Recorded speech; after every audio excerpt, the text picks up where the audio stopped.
At first, there was the alpha, dominant, more talkative, more social than the normal guys. Then came the beta male, the friend zone guy, the friendly neighbor next door, reliable, friendly, friend zoned.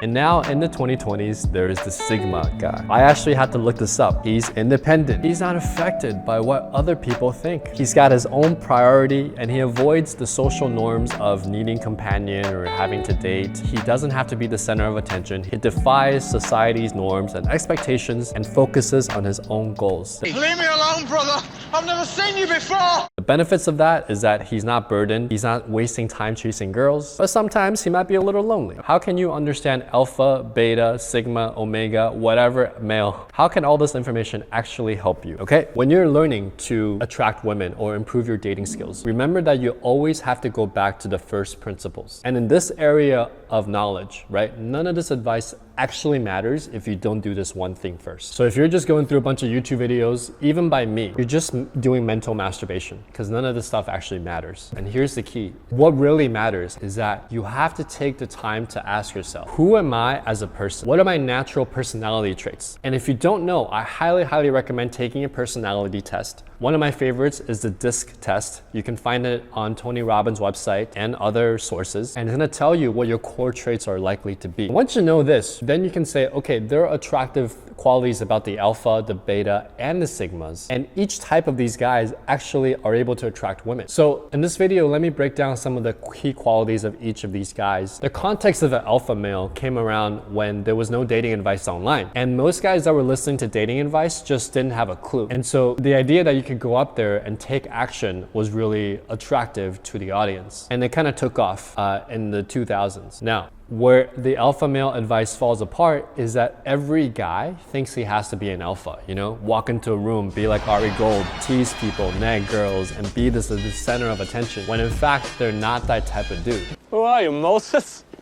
Come on, what is this? And so there are two things you should remember when you're learning alpha male traits, right? One is the goal of the alpha male is to try to get you to be more proactive and step out and do things that you normally wouldn't do. And that overall is a good thing. The other thing you have to remember is that there are different types of alpha. You can be the guy that's quiet, sitting back, and still be the alpha and control the room. Really, it's about understanding the real power dynamics. In every social interaction, there's a frame battle as human beings. Man and man and man and woman, right? And whoever has more trust and more power usually controls the frame. The third thing I want you to remember is that being alpha is contextual. I might be alpha, you know, in a coaching call where I'm training my client on things that I already know. But if I go to the doctor's office and I'm sitting there on the surgery table, my life on the line, the doctor is the alpha. You can take the college professor who's the alpha in his classroom. You put him in a nightclub, the DJ is the alpha there, right? So this contextual.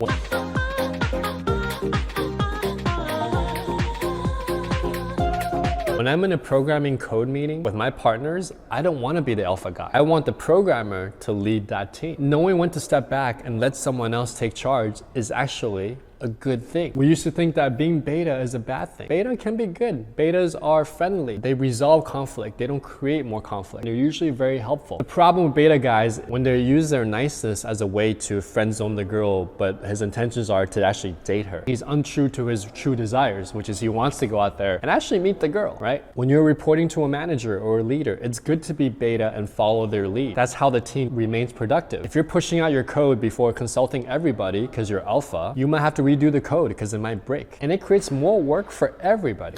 Alphas with insecurities make the worst managers. I had a manager like that at Google, and within 6 months, the whole team transferred. So sometimes it's good to have beta qualities, but you gotta know who you are. Okay, the Sigma male. One really good thing that I like about the Sigma male, it's actually similar to what I learned from Warren Buffett. So if you read Buffett's biography, he talks about the inner versus the outer scoreboard. He talks about how most people focus on the outer scoreboard, what other people think about them, how they look to the neighbors, keeping up with the Joneses. But with the Sigma male, he has his inner scoreboard. He knows he's got a mission, whether it's career-based or achieving financial freedom. He's got that goal, and he's not gonna let anyone else distract him from that goal. And I like that. But I would add two things. One is sometimes a lot of guys watch these Sigma male videos. It's actually an excuse not to do what they really want, which is to take action and get better with women, okay? So it's like, oh, I'm a Sigma, I don't do approaches, it's lame. I don't do dating, it's for other guys. I have my own priorities. I'm different from most of the men here. but deep down they're actually like pretty lonely, okay? I know because I used to be that guy. Even if you got your own goals, stay connected to the world, stay aware of the world, right? You can disconnect from the world in certain moments. I've done it when I had a health crisis or when I went on a spiritual journey, but then I come back again